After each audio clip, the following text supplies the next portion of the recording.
So, in today's video, I'm going to be talking about a topic that is slightly controversial, but I feel as if I need to speak about it fundamentally because I think that when something is controversial, it's controversial for a reason. And behind every controversy is significance. Otherwise, it wouldn't be controversial. The fact that there's an emotional response to it that's strong suggests that there's something important going on that needs to be spoken about. And I would say that I can focus on the less significant topics that are more palatable, but those will keep the smaller storms at bay, and eventually the bigger tidal wave will knock us all out. So today I'll be presenting my belief, and I hope that I will say fundamentally what I believe to be true, and that it might change some minds, or at least spark a dialogue where we can all understand reality a little bit better. So I'm going to speak a little bit about my story and fundamentally how art and learning how to paint especially showed me the existence of God. So my story starts with a background of psychology. I was interested in psychoanalysis, particularly in psychoanalytic thought, and not just in a therapeutic setting, but just generally. And I studied a lot of Carl Jung, and I read quite a few of his works, and I became decently educated on the fundamental abstraction and concepts behind his work. And fundamentally, I saw that there was something there that resembled God. Now, Jung didn't really particularly call it God. He made a more entry-level, scientific, I would say, explanation for his existence, or at least, if not scientific, a rational explanation. And it goes like, across many cultures, there's always been a continuous sort of there's been a continuous emergent idea of God, or at least something spiritually existing which can explain the underlying logos of reality. And it shows up throughout every culture, throughout every society. And when you go a little bit deeper into that, through dreams and through other psychological versions of analysis, you'll discover that there's something there, at least. And if it wouldn't show up cross-culturally if there wasn't something there. So I had a rational explanation for God.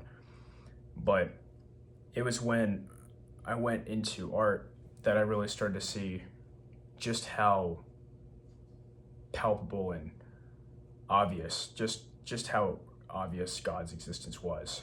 And I started to learn how to oil paint, and I started to understand what art really was. And originally I would say that it was communication, but recently I've changed my philosophy a little bit on the definition of art, and I've changed it to sophisticated communication. Mostly because there's this idea of art and then art with a capital A. And you have macaroni art, for example. And you look at that, and I don't know if you would necessarily call that art, at least in the breadth of emotion that art can carry.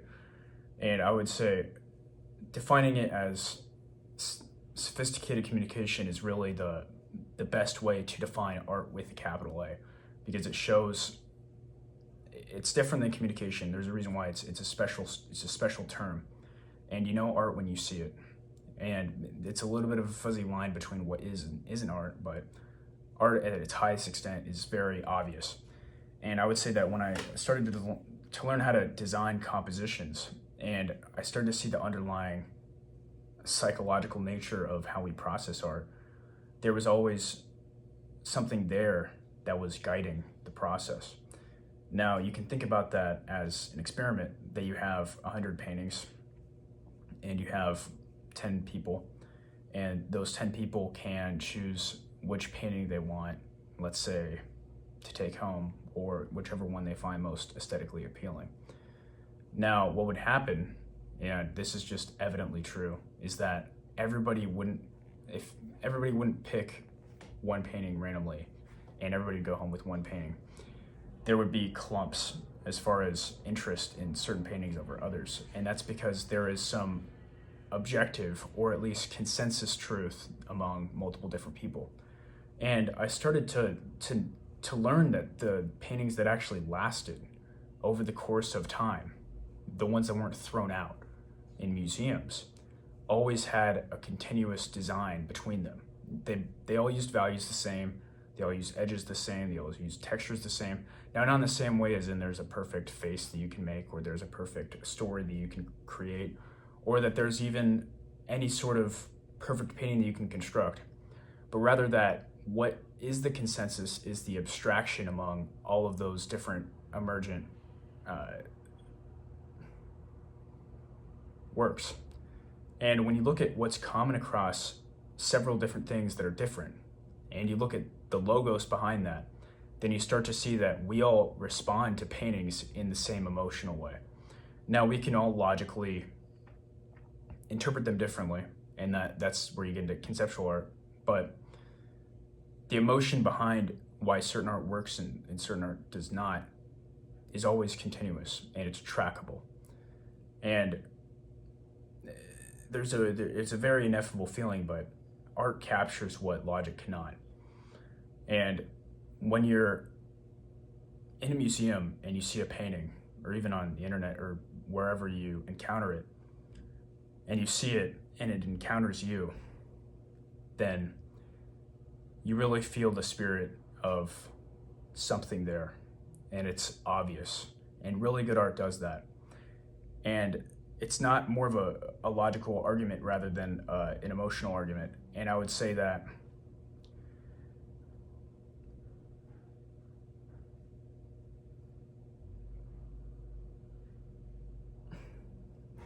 the language of art shows that oftentimes the intention of the artist is far less significant than the public response to the artwork, which is often a different emotional interpretation than the logical intention. And I would say that greater response is something like God, because it's greater than yourself. It's something that comes forth and it emerges out of your artwork that's much greater than yourself. And something speaks through you in certain times in your own artwork or in others' artworks, which is just so much greater than you could ever conjure up individually. And even the nature of dreams works this way, where you fall asleep at night and you have this entire narrative which tells you practical things about your life and what's brewing in your unconscious, and even collectively what's brewing. And none of that is consciously constructed, and none of that is intentional. There's no ego within that. It's completely independent from yourself. And I would say that the same system, just like Jung said that we were always dreaming, just that consciousness sometimes is essentially in the way. When you look at an artwork and it just captures you like that, there's something much deeper. There's something much deeper that exists there. And I used to make the argument that it was the unconscious which developed as a form of processing which takes up essentially 99% of all information that's given to you, whereas consciously you can focus on the 1%, and then through the dynamic between the conscious and the unconscious, you can start trotting a path forward. But when you get into the creation side of things, it just becomes improbable, because if you look at the way that things evolve, they're always things the way that things would scientifically evolve, it's always evolving according to some form of logos. And that's how evolution fundamentally works, right? It's natural selection. Now, when you say natural selection, natural, what does that mean? And what created the natural order, right? And what is it responding to? What is evolution responding to? Now, maybe the process by which it creates different options is random, but the selection certainly isn't. And I would say that logos fundamentally within evolution is God, or at least God in any sense of it. I mean, there has to be an immovable mover that created the laws of reality. And also, I'd say that the step from the psychological belief of God and the actual God is the creator of the universe and the underlying logos behind everything, not just human nature, I would say is obvious because of the existence of manifestation and the idea of synchronicity that Carl Jung pushed forward.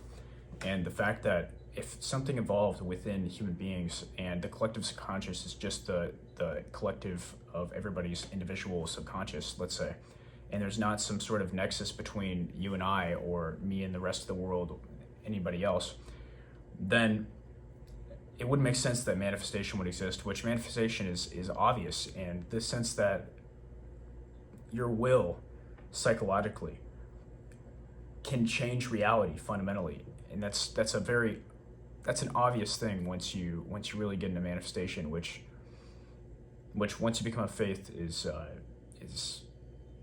becomes a bigger issue, right? A touchy issue at least. But the fact that I do believe that manifestation exists, I believe that synchronicity exists. It's just very weird. We don't really understand how matter really works, the interconnection between certain things. We obviously have no sense of a lot of the color spectrum, for example, so we can't even see that part of reality. And to assume that everything that our senses can see is all that we can narrow reality down towards is just nonsensical, because we have evidence to suggest otherwise. So I'd say that just because we understand matter as something that works within our own logical understanding of the world, it doesn't mean that there isn't something that connects you and I, or something that underlies the way that the future exists, or what speaks to us, or whatever. And I would say that if you believe in manifestation and the idea that it's not just the individual making changes in reality, but that it's something like the individual in reality in a fundamental relationship or dynamic, then you start to understand that there's some mediating force, or at least that you can interact with reality in a way that's beyond yourself, and that if it was solely just your subconscious, or if God just existed solely solely psychologically, then you couldn't have that interaction with reality in that way, and you couldn't also have that interaction with other human beings, and you wouldn't have things like synchronicity in therapeutic scenarios where there's no obvious connection between the two individuals, and they both dream of the same thing during the night, or you have these just strange coincidences. Now, obviously, you can never prove the existence of God, and I mean that prove is in proof with a capital P, right? And that's fundamentally because if you could prove the existence of God, I think any good action that you would do would be tainted, because it would turn into coercion fundamentally, because your fear wouldn't be righteous because of faith. It'd be more like fear because of coercion, because God is so evident. So it just makes sense that you would never be able to prove that God exists, let's say, but you can have proof that he exists. And fundamentally, I think when you take that leap from the psychological existence of God, which I would say is undeniable, and that there is proof for data-wise in psychology, but that you can actually take that jump from the psychological existence to the actual creation and the real existence of God as the creator of the world. And that's the point where I got to, where I went through painting and I saw that there was a logos behind it, that there was a logic and there was a design behind it, and that existed within human beings, and it's completely implicit. It's not culturally constructed, because there's a continuous what would you say, like continuity between different cultures and the way that the art is presented, whether it be through the value construction or the edges, or et cetera, or even the logical understanding of the myth and the narrative and the more concrete representational aspects of the artwork, rather than the abstraction of it. And when you look at all that, it's just almost undeniable to me that God exists. And when you're making your own artwork and you're deciding whether to make changes or not, or when you're even deciding on a composition, when you're deciding on what to draw, what to paint, you think about what captures you.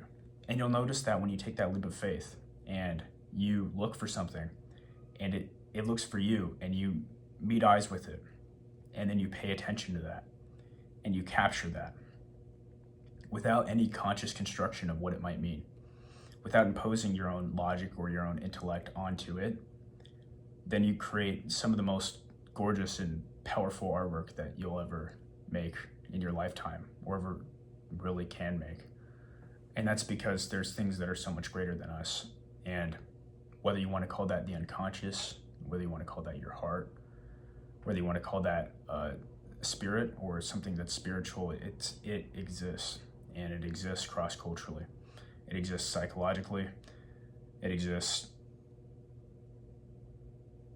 logically, and it's just rational to me. And fundamentally, I think the way that you design your compositions should be based off of that. It's not painting for any particular reason that I found God. It's more that if God is creation and he did create everything, then it makes logical sense that underlying everything, the logos and the logic and the design behind everything will lead back to the creator, because the blueprints are all over literally everything, because everything was created by God, let's say. So it's not that painting particularly, I would say, leads people to spiritual revelation or anything like that, or the nature of God or anything approximating that. I would say more that just at the basis of anything, whether it be science, philosophy, psychology, painting, medicine, it doesn't really matter. The underlying logic and abstraction, when you really get deep down to it, is this underlying logos in design. And I would say a practical argument, and now I'm going to go into the practical arguments in the way that I rationally see it, and the reason why I believe fundamentally in God is we've seen the path that art work has taken, and it used to be like I specified earlier, where you have an unconscious draw to something, and it speaks about its own sufficiency and ability on its own accord. It doesn't need external logic or explanation to explain why it's good. And I would say that if you look at old buildings or you look at old artwork, you look at it, and of course there's a selection bias here, because the old artwork that was bad was thrown out. So obviously over time you're going to be left with only the best. But I would say that you look at old artwork and there's a different air. It unconsciously speaks to you in a way that modern art doesn't. Modern art speaks to the intellect. That's what conceptual art fundamentally does. But the intellect and the conscious mind is so much smaller and more insignificant than the unconscious, which fundamentally is a facet of God, I would say. So you have all these aspects that are interacting together, and you also have the fact that beauty is tied to practicality. And when you look at somebody's face, let's say, or their body or figure or whatever, or even a flower, it doesn't really matter. You look at it, and the reason why it's beautiful is because it's practical. So beauty and health are intertwined in a way that's not socially constructed, because it's continuous across cultures as well. And you can look at that, like the symmetry of a face, or how high the cheekbones are, or how well developed the bottom jaw is. All of these things fundamentally go into how objectively attractive somebody might be. Or you look at a flower and the number of petals, or the golden ratio number that underlies the angle of when you switch the flowers or whatever. All of that is practical, because if you design the flower petals in such a way that it rotates perfectly, it'll catch the most sunlight. And when you design something around being practical, it inherently becomes more beautiful. And it's weird that something calls us forth to beauty. It's almost like it calls us forth to goodness, to be better, to improve, right? And when you're attracted to beauty, you know that there's some underlying practicality behind that. And I would say that art has the same sort of philosophy under it. We look at old art, and it calls you forth in a way that is gorgeous and undeniable. And it's also, you just look at the public opinion on traditional versus modern buildings, for example, in architecture. It's overwhelmingly, or at least it's a way over half prefer traditional buildings. I think it's 70% or something like that. Now, it depends on the location, of course, but people prefer traditional more often than not, right? There are people who prefer modern, but it's indeterminate whether that's conscious sort of perversion and academia kind of pulling people towards that direction. But I'm not going to make any claims about that. But it's obvious that people prefer the old rather than the brand new, let's say, or something like that. And I would say underlying that is the secular logic that has infiltrated modern buildings. You see the argument all the time that it's more practical to build the way that we are now. And of course, it's more practical, maybe it's a little bit cheaper, but I don't find that a compelling argument because a lot of the modern buildings that are built that are basically just a flex on how well the engineers can make something that looks unbelievable as far as the structure is concerned. Those cost just as much as the old buildings. And I would also point towards the Sagrada Familia, for example, where we're clearly able to monetarily and practically finish a building. And I would say, what's the difference between finishing a building and starting or continuing a building? It doesn't make any sense. I think we're well within the ability to continue to strive towards beautiful art, and that this modern diversion from beauty, I would say, into this grotesque kind of dry, logical reflection that you see in modern art. It's the fact that it's not beautiful modern art shows the underlying practicality of a belief in God. And I would say that's a good practical argument for why God exists, or at least believing in God is practical. And I would say practical truth is fundamentally indistinguishable from normal truth. If something is practically true, then it's regularly true. And I'd also say that distilling down past belief in God as simply the construction of a tyrannical, oppressive regime is just an insufficient argument as far as the fact that it existed cross-culturally for so long. It just doesn't make any sense. And I would say the other dissenting argument, which is commonly popular, is that we all evolved independent from one creator, and that this is all randomness. And what happened was that psychologically human beings needed to address death anxiety. And because of that, they created an elaborate construct that would alleviate some sort of existential angst of existence and the fact that they would die and not exist anymore. And that the reason for the belief in God is death anxiety, rationalization. And I would say that, first of all, like, it's just ridiculous. I mean, again, when something's practically true, it has to be fundamentally true. Otherwise, you don't believe in truth or reality. And if you don't believe in truth or reality, then good luck. I mean, like, seriously, good luck. But if it's practically true to believe in God, but it's literally not true, then I just don't see how those two are congruent within one another.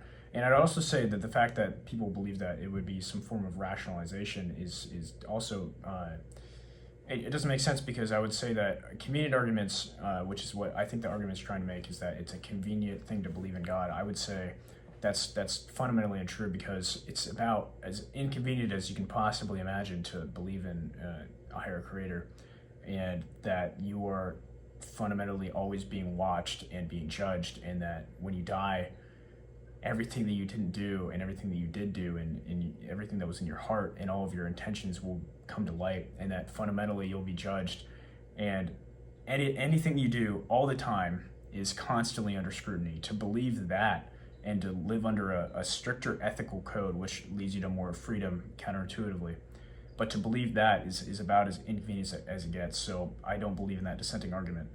And but to anybody, I would say, who is skeptical about this particular issue, I would just look back on your life, and I want you to think about the things that caused the biggest differences, the biggest forks in the road for you. What led you to where you are today? And I would say, what led you to the best things that ever happened in your life, the best decisions you ever made, let's say, if you're the one deciding it. If you look at that, underlying everything that happens that's significant in your life is a turning point. And that turning point is always reflected by a guiding force. It was always something that captured your attention, whether it be the school that you went to, the person you married. It's irrelevant as far as the particular version of it. But it's always relevant that there was something that captured you in that moment. And if you look back over your life, you start seeing the back of a figure that's been orchestrating the entire thing. And whatever captures you emotionally in the moment has some underlying truth and significance towards it. And to ignore that is to ignore some of the best opportunities of your life, fundamentally. And we can only hope as artists to capture that and to push forward truth and practicality and to make the world a better place and to communicate the ineffable. And I would say, for myself at least, I hope to do that through the Spirit of God, because I believe that's what's underlying everything. So I hope I open up the dialogue a little bit. This was a video that I would say I wasn't particularly excited to make. We'll see how it's received, but I hope that it's a positive thing. I hope that it at least opens up the dialogue. And if you guys have any thoughts or opinions, or dissenting opinions, of course, I would love to hear them in the comments as always. And on this channel, I always like to take things that are possibly dogmatic but wise, and to try to put some form of not rationalization but understanding behind it, because I believe that the people who understand the wisdom behind tradition but are unable to logically defend it are inevitably doomed to lead the next generation or others down a negative path. And I think people have an obligation to understand why things are the way that they are. And fundamentally, I don't think there's been a good enough argument for God, especially in art. But I hope that my arguments made at least sense, and that it does something good for the community. So please leave your thoughts down below. I hope that you guys learned something, or that I'll learn something. And I hope you guys go make something beautiful. So anyways, have a great day. Thanks for watching, and I'll see you later.